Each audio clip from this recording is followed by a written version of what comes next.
बरसों पुरानी बात है। बिहार के एक छोटे से गांव के किनारे एक घना और डरावना जंगल था, जहां शाम ढलते ही कोई जाने की हिम्मत नहीं करता था। गांव वाले कहते थे कि उस जंगल में एक खूंखार चुड़ैल रहती है, जिसकी लाल आंखें अंधेरे में आग की तरह चमकती थी और जिसके लंबे काले बाल जमीन को छूते थे। लोग उसका नाम सुनते ही कांप उठते थे, क्योंकि जिसने भी उसे देखा वह या तो पागल हो गया या फिर हमेशा के लिए गायब हो गया। उसी गांव में अर्जुन नाम का एक युवक रहता था, जो इन कहानियों पर विश्वास नहीं करता था।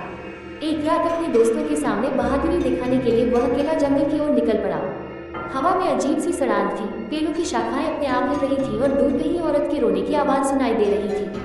अर्जुन के कदम धीरे धीरे कांपने लगे, लेकिन उसने खुद को संभालते हुए आगे बढ़ना जारी रखा। अचानक उसे एक टूटी हुई हवेली दिखाई दी, जिसके दरवाजे अपने आप चर्र चर्र की आवाज करते हुए खुल गए।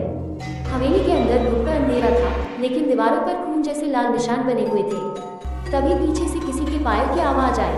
अर्जुन ने डरते हुए नीचे देखा, लेकिन वहां कोई नहीं था। उसका दिल तेजी से धड़कने लगा। तभी ऊपर की मंजिल से किसी औरत की डरावनी हंसी गूंज उठी। अर्जुन धीरे धीरे सीढ़ियां चढ़ने लगा और जैसे ही वह ऊपर पहुंचा, उसने देखा कि एक औरत सफेद साड़ी में खिड़की के पास खड़ी थी। उसके बाद पूरे चेहरे पर फैले हुए थे। अर्जुन ने हिम्मत करके पूछा, कौन हो तुम? तभी वह औरत धीरे धीरे उसकी तरफ मुड़ी।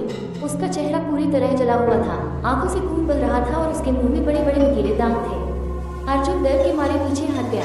चुड़ैल जोर जोर से हंसने लगी और पल भर में हवा में गायब हो गई। अचानक हवेली के सारे दरवाजे बंद हो गए और कमरे में बर्फ जैसी ठंडी हवा फैल गई। अर्जुन भागने लगा, लेकिन उसे हर तरफ वही चुड़ैल दिखाई देने लगी। कभी दीवार पर, कभी छत पर उल्टा लटकी हुई। उसकी डरावनी चीखें पूरे जंगल में गूंज रही थी। अर्जुन रोते हुए बाहर निकलने की कोशिश करने लगा। तभी किसी ने उसके पैर पकड़ लिए।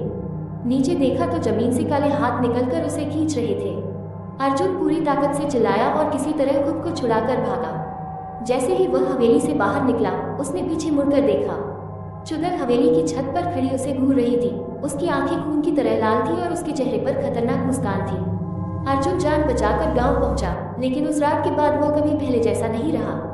वह अक्सर आधी रात को चीखते हुए उठ जाता और कहता कि चुड़ैल अभी भी उसका पीछा कर रही है। कुछ दिनों बाद गांव के लोगों ने देखा कि अर्जुन अचानक गायब हो गया।